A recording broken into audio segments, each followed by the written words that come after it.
एक दिन मदीना की पवित्र जमीन पर सहाबी गणों की एक विशेष महफिल लगी थी। उस महफिल के केंद्र में थे विश्व नबी हजरत मोहम्मद सल्लल्लाहु अलैहि वसल्लम, जो अपने साथियों के साथ बद्र की ऐतिहासिक जंग की चमत्कारिक विजय गाथा और अल्लाह की मदद के बारे में अहम बातचीत कर रहे थे।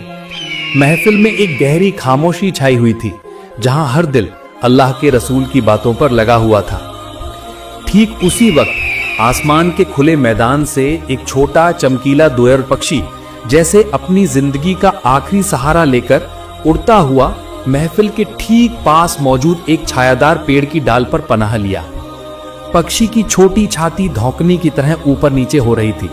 उसके पर पसीने से भीग गए थे और चेहरे पर बेहद डर, थकावट और लाचारी का भाव था। उसके आने के कुछ सेकंड के अंदर ही आसमान में चक्कर काटता हुआ एक विशाल बाज बिजली की रफ्तार से उतरकर दूसरी तरफ एक लंबे खजूर के पेड़ की ऊंची डाल पर थम गया। बाज की नजर तेज थी, उसके अंदाज में शिकार का पक्का इरादा था। डरा हुआ दोयल पक्षी सिर उठाकर नबूवत की चमकती लौ नबीजी की तरफ देखा और अपनी छोटी सी आवाज में एक करुण गुहार लगाते हुए सलाम किया। दोयल पक्षी ने दुखी और डरी हुई आवाज में कहा, या रसूलल्लाह, या हबीबल्लाह, अल्लाह के नबी, आज सुबह से ये बाज मुझे लगातार दौड़ा रहा है। वो मुझे नोच कर खाने के लिए बेताब है।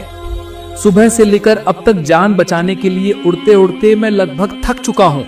मेरी जान निकलने वाली है। ओ दया के नबी, आप मुझे इस हिंसक बाज से बचा लीजिए। ओ अल्लाह के हबीब, मेरा एक और बड़ा दर्द है। मैंने अपने 2 छोटे बच्चे झाड़ियों के पीछे छोड़ रखे हैं।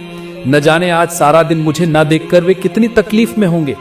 मेरे बच्चों की खातिर आप मेरी जान बचा लीजिए। अल्लाह के नबी सल्लल्लाहु अलैहि वसल्लम ने दोयल पक्षी की उस करुण पुकार को बहुत ध्यान और ममता के साथ सुना। उन्होंने उस लाचार जानवर को हिम्मत दी। उनके मुबारक चेहरे से जैसे शांति और सुरक्षा की रोशनी निकल रही थी। विश्व नबी सल्लल्लाहु अलैहि वसल्लम ने फरमाया, हे दोयल पक्षी, तुम शांत हो जाओ। तुम अब अल्लाह के नबी की पनाह में आ गए हो। तुम्हें अब कोई डर नहीं है। इस महफिल में रहने के दौरान तुम पर कोई मुसीबत नहीं आएगी। इसके बाद विश्व नबी सल्लल्लाहु अलैहि वसल्लम ने अपनी नजर खजूर के पेड़ की डाल पर इंतजार कर रहे उस विशाल बाज की तरफ घुमाई। उनकी आवाज में दया और न्याय की मजबूती थी। विश्व नबी सल्लल्लाहु अलैहि वसल्लम ने फरमाया, हे बाज, तुम क्यों आज सारा दिन इस कमजोर दोयल पक्षी को दौड़ा रहे हो? तुम क्यों इसे खा जाना चाहते हो? तब बाज ने नबीजी सल्लल्लाहु अलैहि वसल्लम को देखकर बहुत सम्मान और दर्द के साथ कहा, या रसूल अल्लाह, या हबीब अल्लाह, अल्लाह के नबी, मैं आपसे बेअदबी की माफी चाहता हूँ। ओ अल्लाह के हबीब, मेरी लाचारी सुनिए। आज पूरे 2 दिन से मेरे पेट में खाने का एक दाना भी नहीं पड़ा है। 2 दिन से कुछ न खाने की वजह से मेरी जान निकलने वाली है। मैं कमजोर होकर उड़ भी नहीं पा रहा था। ओ अल्लाह के नबी, आज सुबह जब ये दोयल पक्षी मेरे सामने आया तो भूख की वो तीव्र पीड़ा मैं बिल्कुल बर्दाश्त नहीं कर पाया। बचने का एकमात्र रास्ता मानकर मैंने फैसला किया कि इस दोयल पक्षी को खाऊंगा। इसीलिए मैं सुबह से अब तक उसे खाने के लिए बेताब होकर दौड़ा रहा था। बाज की लाचारी सुनने के बाद भी नबी जी ने उसे नैतिकता की तरफ मोड़ दिया और दोयल के बच्चों की याद दिलाई। हे बाज, अगर तुम अपनी भूख की वजह से इस दोयल पक्षी को खा जाते हो तो इस दोयल पक्षी के छोड़े गए छोटे छोटे बच्चों का क्या होगा? क्या तुमने एक बार सोचा है? तुम्हारा एक पल का भूख मिटाना दूसरे जीवों की जान खतरे में डाल देगा। बाज तब पश्चाताप से भरकर गहरी सांस लेता हुआ बोला, या अल्लाह के हबीब, इस भूख की पीड़ा के समय मेरा दिमाग ठीक नहीं था। मुझे कोई रास्ता नहीं मिल रहा था कि क्या करने से मेरी ये असहनीय तकलीफ दूर होगी। मैंने 2 दिन से कोई खाना न पाकर और सामने कोई आसरा न देखकर जब इस दोयल पक्षी को देखा तो मेरी सारी समझ जैसे खत्म हो गई थी। मैं बस इंतजार कर रहा था कि कब मैं दोयल पक्षी को खाऊंगा और मेरी भूख शांत करूंगा। अल्लाह के नबी, आप अब बता दीजिए, अपनी जान बचाने के लिए और अपनी भूख मिटाने के लिए मैं अब क्या करूं? बाज की उस करुण विनती से विश्व नबी सल्लल्लाहु अलैहि वसल्लम के दिल में ममता उमड़ पड़ी। उन्होंने उसे सर्वोत्तम त्याग के जरिए आश्वासन दिया, हे बाज, तुम शांत होकर बैठ जाओ। तुम्हारी भूख मिटाने का इंतजाम मैं रसूल खुद करूंगा। तुम निश्चिंत रहो। इसके बाद विश्व नबी ने दोयल पक्षी को देखकर फरमाया, हे दोयल पक्षी, तुम्हें कोई डर नहीं है। तुम अब खुशी से अपने बच्चों के पास लौट सकती हो। मैं वादा करता हूं, ये बाज अब तुम्हारा पीछा कभी नहीं करेगा। अल्लाह के नबी के मुंह से ऐसी बात सुनने के बाद दोयल पक्षी खुशी से झूम उठी और नबी जी से बोली, या रसूल अल्लाह, या हबीब अल्लाह, अल्लाह के नबी, आपके मुंह से ऐसी बात सुनने के बाद मुझे अब कोई डर नहीं रहा। मैं अब बेखौफ होकर अपने बच्चों के पास लौट सकती हूँ। ये कहकर दोयल पक्षी ने विश्व नबी को सलाम किया और उड़कर अपनी मंजिल की तरफ चली गई। इधर बाज बैठा हुआ था, विश्व नबी की तरफ देख रहा था। नबी जी तब बाज से बोले, हे बाज, तुम्हें तो बहुत भूख लगी है, तुम एक काम करो, तुम अपनी चोट से मेरे दोनों गालों से 2 टुकड़े गोश्त खा लो, तो तुम्हें बाकी की जिंदगी फिर कोई भूख नहीं लगेगी। बाज ने तब नबी जी को देखकर कहा, या रसूल अल्लाह, या हबीब अल्लाह, अल्लाह के नबी, आपका ये चांद जैसा सुंदर चेहरा देखकर मेरी बाज की सारी भूख मिट गई है। अल्लाह के नबी, मेरा बाज का कलेजा ठंडा हो गया है। ओ अल्लाह के हबीब, मुझे आपके चेहरे से गोश्त नहीं खाना है। आपका चेहरा देखकर, आपका चांद जैसा मुंह देखकर मैं बाज को इतनी आत्मसंतुष्टि मिली है कि मुझे लग रहा है बाकी जिंदगी मुझे कोई भूख ही नहीं लगेगी। इसके बाद बाज ने विश्व नबी को सलाम किया और उड़कर दूर आसमान की तरफ चला गया। सुभान अल्लाह, सुभान अल्लाह। एक दिन अबू जहल हमारे प्यारे नबी सल्लल्लाहु अलैहि वसल्लम के सामने आकर खड़ा हो गया। उसने अपने दोनों हाथ मुट्ठी में बंद किए और नबी सल्लल्लाहु अलैहि वसल्लम से कहा, ए मोहम्मद, अगर आप आज मुझे बता दें कि मेरी इन दोनों हाथों की मुट्ठी में क्या है तो मैं अल्लाह पर ईमान ले आऊंगा। मैं आपको अल्लाह का नबी कबूल करूंगा और कलीमा पढ़कर मुस्लिम हो जाऊंगा। प्यारे नबी सल्लल्लाहु अलैहि वसल्लम ने बहुत सादी और सच्चाई के साथ जवाब दिया, ए चचा, आपकी मुट्ठी में क्या है ये मैं नहीं बता सकता, क्योंकि गैब का इल्म केवल मेरे रब अल्लाह के पास है। ये बात सुनकर अबू जहल हंसने लगा जैसे वो मजाक कर रहा हो। लेकिन फिर नबी सल्लल्लाहु अलैहि वसल्लम ने फरमाया, ठीक है चचा, अगर आपकी मुट्ठी में जो है वो मेरी नबूवत की गवाही दे तो क्या आप यकीन करेंगे? अबू जहल ने कहा, अगर ऐसा होता है तो इससे बेहतर और क्या हो सकता है, बात बिल्कुल साफ हो जाएगी, आओ दिखाओ। इसके बाद प्यारे नबी सल्लल्लाहु अलैहि वसल्लम ने अबू जहल की मुट्ठी की तरफ देखकर फरमाया, ए तुम्हारी मुट्ठी में जो है, अगर तुम मेरी नबूवत की गवाही दे सकते हो तो वो करो। उसी वक्त अबू जहल की मुट्ठी में रखे पत्थर जोर जोर से बोलने लगे। वे अपनी जुबान से कहने लगे, ए अल्लाह के रसूल, आप एक सच्चे नबी हैं, आप अल्लाह के भेजे हुए नबी हैं, इसमें कोई शक नहीं है। सुभान अल्लाह। कितना अजीब मंजर था। अबू जहल की आंखों के सामने पत्थर दुआ पढ़ रहे थे और नबी सल्लल्लाहु अलैहि वसल्लम की नबूवत का ऐलान कर रहे थे। लेकिन अफसोस, अल्लाह की मोहर पहले ही दिल पर लग चुकी थी। अबू जहल डरकर पत्थरों को जमीन पर फेंक दिया और गुस्से से कहा, भतीजे मोहम्मद, मैं नहीं जानता था कि तुम इतने बड़े जादूगर हो। मैंने केवल लोगों से सुना था। आज मैंने अपनी आंखों से देखा कि तुम क्या कर सकते हो। और ये बात कहकर अबू जहल वहां से भाग गया। सुभान अल्लाह। और एक दिन की घटना। एक बार विश्व नबी एक पेड़ के नीचे खड़े थे। उसी वक्त अबू जहल और उसके कुछ साथी आए और नबी जी से बोले, यार मोहम्मद, अगर तुम उस आसमान के चांद को 2 टुकड़ों में काट कर दिखा दो तो हम सब मिलकर आज ही तुम्हारे कलीमे को पढ़कर मुसलमान हो जाएंगे। नबी जी तब बोले, अगर मैं उस आसमान के चांद को 2 टुकड़ों में काट कर दिखा दूं तो क्या तुम सचमुच मुसलमान हो जाओगे? अबू जहल और उसके साथियों ने तब कहा, हाँ, हम सचमुच मुसलमान हो जाएंगे अगर तुम ये काम करके दिखा सको। इसके बाद विश्व नबी ने अल्लाह से प्रार्थना की, हे अल्लाह, तू मेरी उंगली के इशारे से उस आसमान के चांद को 2 टुकड़ों में बांट दे। अल्लाह रब्बुल आलमीन ने नबी जी की दुआ कबूल कर ली। इसके बाद विश्व नबी ने उस आसमान के चांद की तरफ देखकर हाथ की उंगली से इशारा किया और उसी वक्त वो आसमान का चांद 2 टुकड़ों में बट गया। चांद 2 टुकड़ों में बटने के बाद चांद के दोनों टुकड़ों के बीच इतना ज्यादा फासला था कि बीच में से हेरा पर्वत दिखाई दे रहा था। और ये दृश्य अबू जहल और उसके साथी बहुत अच्छी तरह से देख रहे थे। इसके बाद विश्व नबी ने उन्हें कलीमा पढ़कर मुसलमान होने के लिए कहा। तभी अबू जहल बोल उठा, भतीजे मोहम्मद, तुम इतने बड़े जादूगर हो गए, तुम्हारे जादू के आगे दुनिया के सभी जादूगर हार मानेंगे। मैं आज ऐलान करता हूँ, दुनिया के सबसे बड़े जादूगर तुम हो।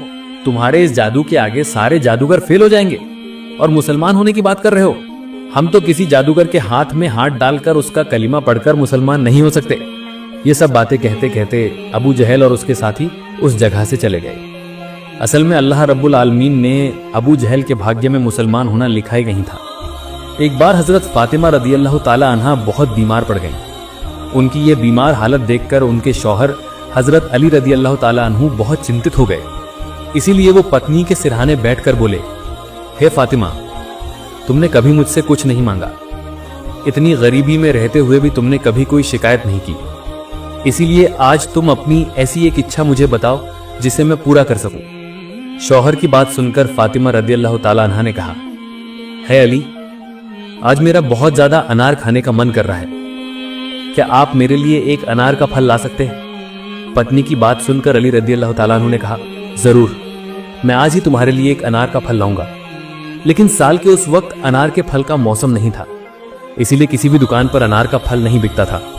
फिर भी अली रदी अल्लाह ताला अन्हु अपनी प्यारी पत्नी के लिए अनार का फल लाने का वादा करते हैं, इसीलिए वो चिंतित मन से घर से बाहर निकले। वो जानते थे कि इस वक्त अनार का फल नहीं मिलता है, इसीलिए वो एक यहूदी पड़ोसी के घर गए, क्योंकि वो अनार के फल का व्यापार करता था। हजरत अली रदी अल्लाह ताला अन्हु ने अपने यहूदी पड़ोसी को बुलाया और कहा, आपके घर में एक अनार का फल रखा हुआ है, क्या आप वो मुझे देंगे? मेरी पत्नी बीमार है, उन्होंने अनार का फल खाने की इच्छा जाहिर की है। यहूदी ने जवाब दिया, है अली, अभी तो अनार के फल का मौसम नहीं है, मैं एक ईमानदार व्यापारी हूं, इसीलिए कसम खाकर कह सकता हूं मेरे घर में कोई अनार का फल नहीं है।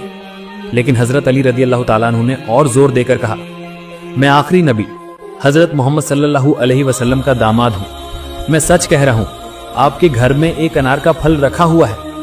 यहूदी फिर नाराज हो गया और बोला, मेरे घर में अनार क्यों होगा, अनार का एक दाना भी नहीं है। ठीक उसी समय यहूदी की पत्नी ने घर के पर्दे के पीछे से उनकी सारी बातचीत सुन ली और बोली, हे मेरे पति, मैंने तौबा करके कलीमा पढ़कर मुसलमान हो गई हूँ, आप भी कलीमा पढ़िए, क्योंकि अल्लाह के नबी हजरत मोहम्मद सल्लल्लाहु अलैहि वसल्लम के दामाद ने सच कहा है, हमारे घर में एक अनार का फल रखा हुआ है। पत्नी की बात सुनकर यहूदी परेशान हो गया, क्योंकि उसके हिसाब से उनके घर में कोई अनार का फल नहीं था। फलस्वरूप वो जल्दी से घर में दाखिल हुआ और देखा कि वहां सचमुच एक अनार का फल है। उसने अल्लाह ताला के चमत्कार को देखकर खुशी महसूस की। यहूदी ने तब वो अनार का फल हजरत अली रजी अल्लाह ताला अन्हा को दे दिया और तौबा करके कलीमा पढ़कर मुसलमान हो गया। नतीजतन हजरत अली रजी अल्लाह ताला अन्हा अनार का फल लेकर अपने घर की तरफ चल दिए। रास्ते में उनकी मुलाकात एक भूखे अंधे फकीर से हुई। वो जोर जोर से बोल रहा था, कोई है जो इस अंधे की मदद कर सके? हजरत अली रजी अल्लाह ताला अन्हा ने बूढ़े शख्स से पूछा, आपको क्या मदद चाहिए, मुझे बताइए। फकीर बोला, मैंने कई दिन से कुछ नहीं खाया है, मुझे कुछ खाना दान कर दो बाबा। हजरत अली रजी अल्लाह ताला अन्हा ने कहा, आप क्या खाना चाहते हैं? बूढ़े ने कहा, बाबा, मेरा एक अनार खाने का मन कर रहा है। लेकिन हजरत अली रजी अल्लाह ताला अन्हा के पास सिर्फ एक ही अनार का फल था, जो वो अपनी बीमार पत्नी के लिए लेकर जा रहे थे। फलस्वरूप अली रजी अल्लाह ताला अन्हा अब क्या करें ये समझ नहीं पा रहे थे। वो धर्म संकट में पड़ गए, क्योंकि भूखे फकीर को दान न करने पर अल्लाह ताला नाराज होंगे, और दूसरी तरफ उनकी पत्नी ने जिंदगी में पहली बार उनसे कुछ खाने की इच्छा जाहिर की थी, और उन्होंने पत्नी का वादा किया था कि वो उनकी इच्छा पूरी करेंगे। इसलिए अनार का फल न ले जाने पर पत्नी से किया वादा टूट जाएगा और उन्हें तकलीफ होगी। लेकिन आखिरकार हजरत अली रजी अल्लाह ताला अन्हा ने अल्लाह ताला को खुश करने के उद्देश्य से वो अनार का फल फकीर को दे दिया। फलस्वरूप फकीर खुश होकर अल्लाह ताला का शुक्र अदा किया और उनके लिए दुआ की। हजरत अली रजी अल्लाह ताला अन्हा उदास चेहरे के साथ घर लौट आए, लेकिन पत्नी का सामना कैसे करेंगे ये समझ नहीं पा रहे थे। ठीक तभी घर के अंदर से आवाज आई। हजरत फातिमा रजी अल्लाह ताला अन्हा कह रही थी, हे अली, मैंने तो आपके सामने सिर्फ एक अनार खाने की इच्छा जाहिर की थी, और आप तो पूरे 10 अनार भेज दिए हैं। फातिमा की बात सुनकर हजरत अली रजी अल्लाह ताला अन्हा की आंखों में आंसू आ गए। वो खुशी से रो दिए और अल्लाह का शुक्र अदा किया। इसके बाद प्रिय पत्नी को बुलाकर बोले, हे फातिमा, ये अनार का फल मैं तुम्हारे लिए नहीं लाया हूँ, ये तो खुद अल्लाह ताला ने जन्नत से तुम्हारे लिए तोहफे के तौर पर भेजे हैं। इसके बाद उन्होंने पूरी घटना हजरत फातिमा रजी अल्लाह ताला अन्हा को बताई। एक दिन दया के नबी एक जंगल के पास से गुजर रहे थे। इस जंगल में मक्का का मशहूर मुशरिक पहलवान, जिसका नाम रुकाना था, रहता था। रुकाना ने दूर से देखा कि नबी जी इस तरफ से जा रहे हैं। तब रुकाना नबी जी के पास आया और नबी जी से बोला, अगर मेरा अंदाजा गलत नहीं है तो तुम्हारा नाम मोहम्मद है। मैंने सुना है कि तुम लोगों को ये वो समझाकर इस्लाम धर्म में दाखिल कर रहे हो, तुम सबको अपने इस्लाम धर्म की छांव में ले जा रहे हो, कलीमा पढ़ाकर उन्हें मुसलमान बना रहे हो। हे मोहम्मद, सुनो, अगर इस वक्त मुझे तुम पर दया ना आती तो मैं तुम्हें अभी खत्म कर देता, लेकिन खैर, तुम मेरे साथ कुश्ती लड़ो, तब मैं देखूंगा तुम्हारे अल्लाह में ज्यादा ताकत है या मेरे देवताओं में ज्यादा ताकत है। विश्व नबी तब रुकाना को देखकर बोले, हे रुकाना, मैं अल्लाह रब्बिल आलमीन का भेजा हुआ रसूल हूँ। अल्लाह रब्बिल आलमीन ने मुझे दुनिया में लोगों को हिदायत देने के लिए और लोगों को सही रास्ता दिखाने के लिए भेजा है। इस्लाम धर्म सर्वश्रेष्ठ धर्म है। जो लोग इस धर्म में आएंगे, जो लोग कलिमा पढ़कर मुसलमान होकर इस्लाम की छांव में रहेंगे, वे इस दुनिया और परलोक दोनों जहानों में सुख और शांति से रहेंगे। रुकाना सुनो, तुमने जो कुश्ती लड़ने की बात कही है, मैं तुम्हारे साथ कुश्ती लड़ने के लिए हमेशा तैयार हूँ। विश्व नबी की ऐसी बात सुनकर पहलवान रुकाना हैरान हो गया। रुकाना तब नबी जी से बोला, हे मोहम्मद, क्या तुम्हें मालूम है तुम क्या कह रहे हो? तुम्हारी बात सुनकर मैं हैरान हूँ। मक्का का ऐसा कोई पहलवान नहीं है, ऐसा कोई कुश्ती लड़ने वाला नहीं है जिसे मैंने हराया ना हो। कोई भी मेरे साथ कुश्ती लड़कर जीत नहीं सका। अब तो कोई मेरे डर से मेरे साथ कुश्ती लड़ना ही नहीं चाहता, और तुम कह रहे हो मेरे साथ कुश्ती लड़ोगे। ठीक है, तो अभी कुश्ती हो जाए, देखता हूं तुम्हारी भुजाओं में कितनी ताकत है। विश्व नबी तब बोले, रुकाना, तुम चाहो तो अभी कुश्ती लड़ सकते हो, मैं तैयार हूं। फिर रुकाना नबी जी से बोला, ठीक है, मैं अभी तुम्हारे साथ कुश्ती लड़ना चाहता हूँ। इसके बाद कुश्ती के लिए एक बड़ा मैदान तैयार किया गया था। मक्का और आसपास के इलाकों के लोग ये खेल देखने के लिए इकट्ठा हो गए। हर कोई ये जानने को उत्सुक था क्या होगा। लोग जानते थे कि रुकाना अपनी ताकत के लिए मशहूर था, लेकिन वे ये भी देखना चाहते थे कि मोहम्मद सल्लल्लाहु अलैहि वसल्लम कैसे लड़ेंगे। फिर सही वक्त पर लड़ाई शुरू हुई।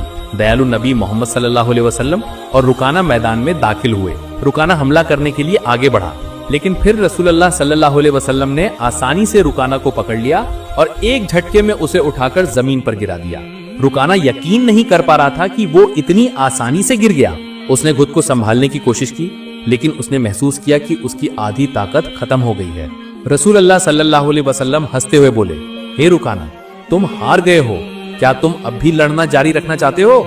यकीन करो कि अल्लाह ने मुझे सच्चाई के साथ भेजा है। अभी वक्त है, ईमान लाओ। लेकिन अहंकारी रुकाना बोला, नहीं, ये केवल एक इत्तेफाक था, मुझे एक और मौका दो, इस बार मैं तुम्हें हरा दूंगा। रसूलुल्लाह सल्लल्लाहु अलैहि वसल्लम ने फरमाया, ठीक है, मैं तुम्हें एक और मौका देता हूँ, लेकिन इस बार भी अगर तुम हार जाते हो तो तुम्हें अपनी हार मानकर इस्लाम कबूल करना होगा। लोगों की नजरें फिर से लड़ाई पर टिक गईं। रुकाना ने इस बार अपनी पूरी ताकत लगाई और नबी सल्लल्लाहु अलैहि वसल्लम को किसी भी कीमत पर हराने के लिए हर मुमकिन कोशिश की। लेकिन हमला करने के लिए वो जैसे ही आगे आया, दयालु नबी ने फिर से उसे उठाकर जमीन पर गिरा दिया। रुकाना को फिर से हार का सामना करना पड़ा। रसूलुल्लाह सल्लल्लाहु अलैहि वसल्लम ने फरमाया, हे रुकाना, तुम क्या अभी लड़ना जारी रखना चाहते हो? यकीन करो कि अल्लाह ने मुझे सच्चाई के साथ भेजा है। अभी वक्त है, ईमान लाओ। लेकिन अहंकारी रुकाना का अहंकार उसे हार मानने नहीं दे रहा था। रुकाना मनी मन सोच रहा था, मैंने कभी किसी से कुश्ती में हार नहीं मानी है, तो ये कैसे मुमकिन है कि मैं ऐसे शख्स से हार जाऊं जो पहलवान भी नहीं है। इसलिए उसने फिर नबी सल्लल्लाहु अलैहि वसल्लम से कहा, मुझे आखिरी मौका दो। हमारे नबी सबके लिए रहमत का स्रोत हैं। उन्होंने फिर उसे मौका दिया। तीसरी बार लड़ाई शुरू हुई। इस बार रुकाना ने अपनी सारी ताकत इस्तेमाल की, लेकिन हमला करने के लिए वो जैसे ही आगे आया, दयालु नबी ने फिर से उसे उठाकर जमीन पर गिरा दिया। रुकाना अब उठने की कोशिश कर रहा था, लेकिन उसकी ताकत खत्म हो चुकी थी। वो समझ गया कि मोहम्मद सल्लल्लाहु अलैहि वसल्लम एक साधारण व्यक्ति नहीं, बल्कि अल्लाह के भेजे हुए एक ताकतवर रसूल हैं। रुकाना बोला, हे अल्लाह के नबी, अब मैं यकीन करता हूँ कि आप सचमुच अल्लाह के रसूल हैं और इस्लाम ही सच्चा धर्म है। मैं आपको नबी के रूप में कबूल करता हूँ और अल्लाह पर ईमान लाऊंगा। जब रुकाना ने इस्लाम कबूल किया, तब रसूलुल्लाह सल्लल्लाहु अलैहि वसल्लम ने फरमाया, अब तुमने सच्चाई को समझ लिया है। हकीकत में कोई इंसान कभी भी अपनी ताकत से ज्यादा ताकतवर नहीं होता। अल्लाह ने मुझे जो ताकत दी है, उसी की वजह से आज तुम मुझसे हार गए हो और अल्लाह की मर्जी से तुम इतने बड़े पहलवान बने थे। अगर अल्लाह नहीं चाहते तो मुझे तुम्हें हराने की ताकत नहीं मिलती। रसूल सल्लल्लाहु अलैहि वसल्लम की ये बात सुनकर रुकाना की आंखों में पानी आ गया। उसने खुशी और सुकून के साथ इस्लाम कबूल कर लिया। ये घटना हमारे नबी की अजमत का एक जीता जागता चमत्कार थी। एक दिन विश्व नबी किसी जिहाद के मैदान से घर लौट रहे थे। रास्ते में जब नबी जी को थकावट महसूस हुई तो वो एक पेड़ के नीचे जाकर बैठ गए और अपनी तलवार पास में रखकर आराम करने के लिए पेड़ के नीचे सो गए। ठीक उसी वक्त एक काफिर दौड़कर नबी जी के पास आया और उनकी तलवार हाथ में लेकर बोला, हे मोहम्मद, अब मेरे हाथ से तुम्हें कौन बचाएगा? नबी जी तब नींद से जागे और उस काफिर से बोले, मुझे जिस अल्लाह ने दुनिया में भेजा है वही अल्लाह मुझे बचाएगा। तब काफिर आदमी ने जवाब दिया, अगर किसी सम्मानित आदमी के हाथ से मेरी मौत होती है तो मैं अपनी जिंदगी को सार्थक समझूंगा। विश्व नबी ऐसी बात सुनने के बाद उस काफिर आदमी को आजाद कर दिया और फरमाया, जाओ मैंने तुम्हें माफ कर दिया, तुम अपने घर चले जाओ। तब काफिर आदमी घर चला आया। घर आकर उसने अपने कबीले के लोगों को बुलाया और कहा, सुनो, तुम सब सुनो, आज मेरी मुलाकात एक ऐसे आदमी से हुई है जिसका चेहरा देखते ही दिल में शांति आ जाती है, जिसकी दया और महानता के सामने दुनिया की हर चीज तुच्छ है। मैं अब जा रहा हूं उस शख्स के हाथ में हाथ डालकर इस्लाम की छांव में खुद को शामिल करने। अगर तुम मेरे साथ जाना चाहते हो तो अभी चल सकते हो। इसके बाद सभी लोगों को लेकर वो काफिर आदमी विश्व नबी के पास आया और नबी जी से बोला, या रसूल अल्लाह, या हबीब अल्लाह, अल्लाह के नबी, आप अभी हम सबको कलेमा पढ़ाकर मुसलमान बना दीजिए और हमें अपनी इस्लाम की छांव में पनाह दीजिए। इसके बाद विश्व नबी ने उन सभी लोगों को कलेमा पढ़ाकर मुसलमान बना दिया। सुभान अल्लाह, सुभान अल्लाह। प्रिय दर्शकगण, रसूल अल्लाह सल्लल्लाहु अलैहि वसल्लम सिर्फ एक नबी नहीं है, वो समग्र मानव जाति के लिए शिक्षा और पथ प्रदर्शक हैं। उन्होंने हमें प्यार, क्षमाशीलता, न्याय, धैर्य और मानवता का असली मतलब सिखाया है।